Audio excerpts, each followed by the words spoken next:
Welcome to Vanishing Gates. I am Jay, your host into the strange, the unexplained, the weird, true crime, and whatever else I feel like talking about. So, I meant to have this episode out much earlier this week. I meant to have like 4 more episodes done this week, and with all the power outages in Northern California, it just wasn't feasible. So, here we are. We're going to do part 2 of our Wolf Monster series. I want to thank you guys for all the likes and the downloads. And it was really cool to see because I did things backwards. I started with a video show and live streaming instead of just doing the podcast format, which is what I probably should have done in the first place. But since we've been doing the podcast format, I've noticed a huge uptick in people following and downloading, and I really appreciate the support, guys. It's really awesome. Thank you very much. I hope everyone had a safe and happy Halloween. I hope you guys had some good candy and trick-or-treaters. We did our live stream, me and Jack, and we had a good amount of trick-or-treaters this year, probably 30. Normally, where I live is very difficult to figure out how many I'm going to have at a time. I always buy the big bulk candy bars, the full-size ones, because I'm not the person that wants to give out the tiny ones, and because I want trick-or-treaters every year. That's why we do it. We do it for fun for the kids, and I'd rather they were doing that than out partying or doing something stupid. So, yeah, it was a good year. Anyhow. So, again, I'm going to be reading partially from notes, and then I'll be kind of interjecting. I did write these notes, so let's see if I actually know what I actually wrote. Because, like I said, I prepped this a few days ago, and then with everything else going on, just wasn't able to record it yet. So, I'm going to touch base. I just woke up. It's early in the morning while I'm recording this. It's 8 o'clock where I'm at, and for a show, for me, it's early. My brain hasn't really had time to function and wake up yet, so bear with me. But for 3 years, in the mid-1700s, the region of Gevaudan in south-central France, now modern-day Department Lozère, and also Haute-Loire, a string of attacks was perpetrated by a creature or possibly multiple creatures. I'm not exactly sure. There is an argument back and forth. Now, my French is god-awful, and I don't know how to pronounce anything, so bear with me with that as well. In an area spreading 90 or so kilometers, starting in 1764, people described the attacker or attackers as having large tails, long and thin with a puff on the end, shaggy fur, thick snouts, monstrous teeth. They said monstrous in everything I've read. Some resembling wolves or some hybrid kind of wolf animal. Also, the chest as wide as a horse in a lot of things. The animal said to have jaws so strong it could crush a human skull. Then there was claims that it was bulletproof. We'll touch on that here in a little bit.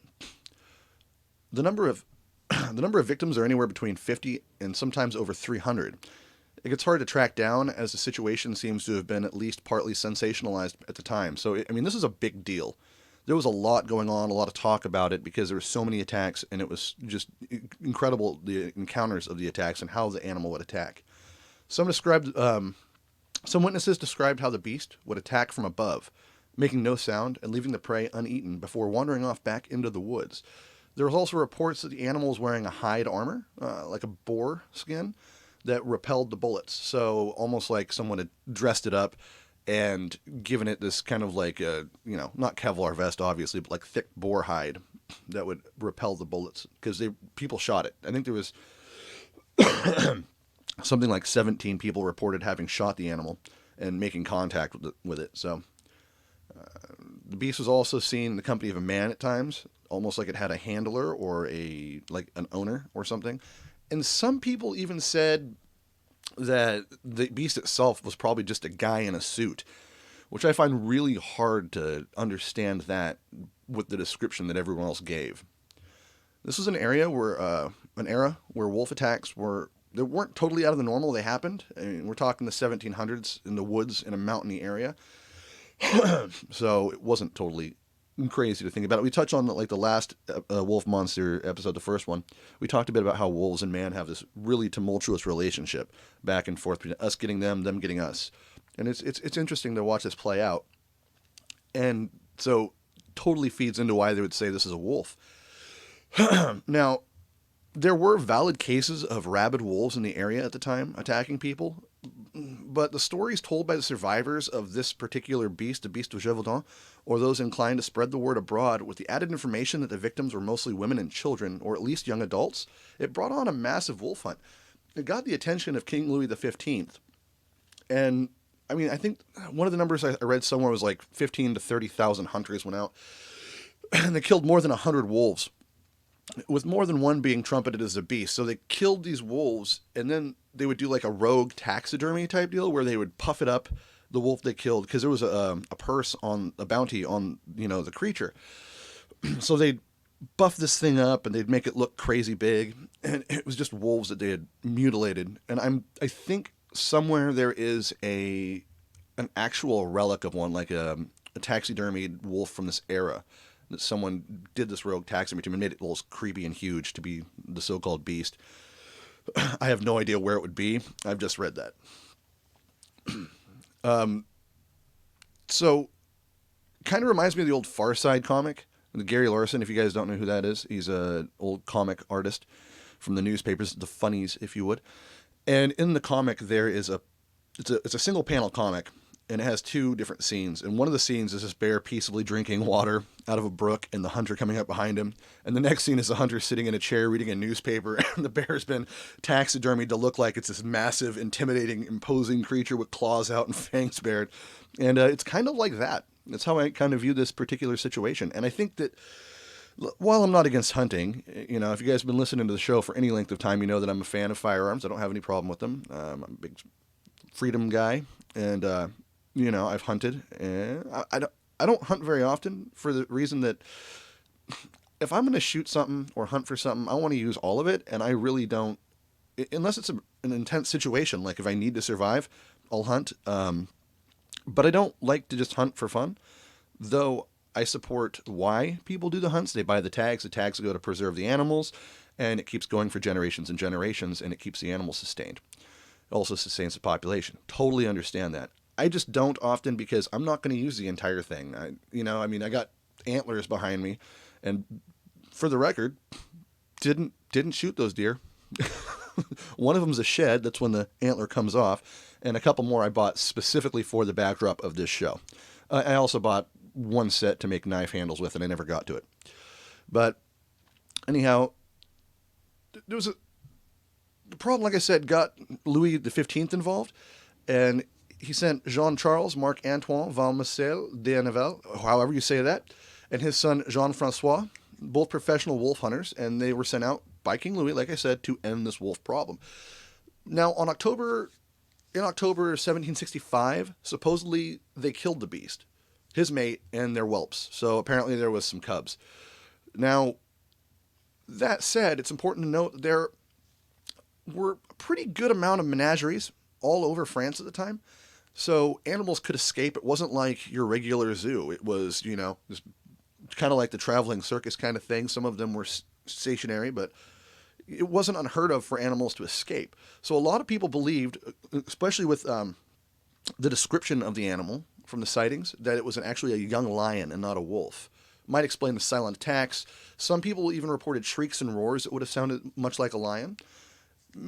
Also, maybe the reason that the bullets didn't seem to have as much of an effect on it, because a lion's a really big animal compared to a wolf. You can drop a wolf pretty quick. A lion, you're going to have to pump a few good shots into it with the firearms at the time. And like I said, it was said to have been hit 17 times or so. Of course, the bulletproof part also could have just been stories of hunters trying to explain their bad shots. It's possible. I know hunters that aren't that great a shot, and when they come back without a kill, it's like, oh, I didn't see any animals. Sure. You need to go buy more ammunition, though, because you just wasted an entire magazine full. But in 1765, a young woman named Marie Jean Vallet was out walking when she was attacked by the beast. But at the time, because the stories were so prevalent and people knew each other in this region, she had a homemade spear with her, and that she thrust it at the animal and caused the animal to retreat in injury. So if the animal rears up on its legs, and it's interesting because there's a Japanese story of an old man that lived in the woods, and he would carry a stick with him. He was a known bear hunter. And when asked how he would kill the bear, what he said is when the bear would rear up on its legs to attack, he would put his foot down on the spear and hold it up and dip back and point the spear up, and the bear would fall itself on the spear. So that's something that might have happened if this animal came up on its hind legs to attack with its claws out, much like lions do if you see those videos. Ever watch a National Geographic channel, or if you've ever seen them when they play around. It's the same as most cats come up with their paws up. It would make sense that the spear might have saved her life because the lion's weight could have actually propelled itself on it. So regardless of Jean-Francois claiming to have killing the beast, though, that year, the attacks continued on. Supposedly the final shot being fired by Jean Chastel, killing the beast with what he said was a silver bullet, because at this time now the werewolf stories are in abundance, and this is back to the wolf monster theory. While hunting with a marquis, Jean killed an animal matching the description, and afterward the killing stopped. So this ended it. Supposedly bringing the beast to the king, it smelled so foul that Louis XV had it destroyed. Chastel was never paid the purse of the head of the beast. So you don't have King Louis's hunter came in and said, oh, we killed it, and its whelps and its mate. And then you have this guy who said he killed it with a silver bullet, and it smelled so bad and was in such poor condition when he brought it to him that King Louis just had it destroyed. Now, if this farmer had actually killed this animal, and he didn't get the purse for it, I mean, there's a pretty good reason for King Louis not to want people to know if he's going to fraud this guy out of his money, because he had his hunter say he did it. So now he shows up and he's like, well, I don't have to pay it because my hunter killed it a year ago or 2 years ago. So Chastel was a local innkeeper and a hunter, as well as a poacher and a farmer, apparently. And some believed his personal animal was responsible for the killing. So this is his trained animal, people think. That instead of it being a wild beast or an escape beast, he actually raised this animal up and armored it and trained it to attack folks for whatever purpose. I'm not really certain why you'd want to do that. But he unleashed it upon his neighbors. And I'm not sure what the relevance or why he would want to do this. Why he would decide, hey, I'm going to train this animal up to attack my friends and my neighbors and the people around me. It seems a little fetched that he would start for 3 years this plan. And it would take a lot more than that because he'd have to train the animal, raise the animal. But it would explain why the animal was seen with a man at times. Now, there's stories, or people love going back to the lion in disguise idea, and it may have been. I mean, there was a movie called Brotherhood of the Wolf, which strangely enough, excellent film, by the way, strangely enough, though, had Mark Dacascos in it as a Kung Fu master Native American. Don't know how that's relevant to the story, but in it, it's a big cult or conspiracy group that has a lion in armor. Spoilers. Sorry. The movie's been out for like 20 years, guys. You can go watch it anywhere you want, I'm sure. Excellent film, though. I do suggest it. And even me telling you that's not really going to ruin it because there's a lot more twist to the entire story than just the beast, though it's about the beast of Gevaudan. So, again, watch Brotherhood of the Wolf. Great movie. I think you can find it in English. Otherwise, get ready to read subtitles unless you speak and hear in French, which I don't. Now, that said, there's stories of huge wolf-like creatures that can walk on 2 legs that seem to be bulletproof right here in the United States. And I'm not talking just in one state. I'm talking top to bottom of the country. There's this beast reported. Even in Canada, all the way from like parts of Canada down to southern Texas and Mississippi and Illinois. Illinois is way higher than that. What am I thinking? Again, guys, my coffee hasn't kicked in yet. It's early in the morning, so bear with me. But we'll get into that next, on the next part, because we're going to have a third part of this Wolf Monster series. If you guys are digging it, we're going to go into that further. But back to the Beast of Gevaudan. Was it a lion in disguise? Maybe a hybrid wolf? Maybe like some kind of... Like we have coy wolves that are a mix between wolves and coyotes, and they're huge.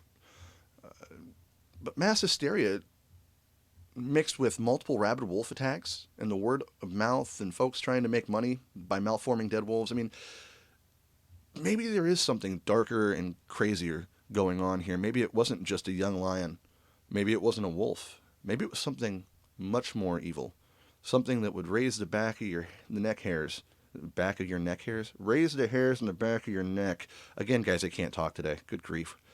Shouldn't even have got up this morning. I should have just stayed in bed. But we'll get into the next part of that when we start talking about the dreaded topic. And this has always been kind of a cursed topic for this show. We're going to go and delve into Dogman. The story of Dogman. Yeah, not the comic book, but the actual Dogman. 2-legged, bipedal, giant, bulletproof, mind-reading, telepathic, possibly interdimensional Dogman. I guess we don't have to go into it now because I just explained the entire thing. No, just kidding. But yeah, so guys, thank you for listening. I'm trying to keep the show a little shorter today because I'm having such a hard time, talking. And because my coffee hasn't kicked in, and because I haven't even got out of my pajamas yet, as you can see, if you're watching the or the video stream of this, which video stream, the pre-recorded video, I'm not live streaming. Good grief. But yeah, thank you guys for, again, following the show and all the downloads. Please tell your friends about it. Word of mouth is very awesome, and if you share the show a lot, I'd appreciate that. If you haven't followed us on the Facebook page or on our YouTube channel, that's where you can see the video format of this. And I might put this up later as a pre-recorded live stream, meaning I'll put it up, live stream it on Facebook, and have the chat open. I'll be watching and listening with you guys and chatting back and forth. If you guys have any questions you want to ask during that, that'd be a great time. I'm not sure when I'll do that, but I will put it up on the Facebook page before I do. Might not be today. I might not do it, but I probably will, just because, I like the interaction of the chat. I want to set down a time, finally, at some point, where I steadily record, and that way I can bring up like a Discord chat or something, so while I'm, talking, you guys can chat back and forth with me or whatnot. But we'll see. I'm trying to get away from the live stream more because it's, I don't know, man. It's a little easier just to do this and give you a good 15 to 20 minutes, maybe a half-hour show versus what turns into an hour and a half, 3 hours if I'm doing the live stream. But let me know what you guys think, because this is about you guys, not me. So hit me up, vanishinggates@gmail.com. You can share your stories of the strange and the unexplained. Send me topics that you guys want to hear. I try to be pretty quick to responding back on Facebook messages, but I'm not always right there because I'm not on the studio all the time, and I don't access my Facebook account from my phone for the show usually, and I do have a full-time job, so I'm not always readily available there. But please hit me up, let me know. And again, pardon my voice and my talking. Here I am gesticulating better than I'm speaking. But yeah, let me know what you guys think. I want some feedback from the community. I'd really appreciate that. We have a Twitter channel or page you can check out. And let me know where you guys listen. Hit me up if you're listening on Apple Podcasts or Spotify or Stitcher or Podbean or on Facebook or YouTube.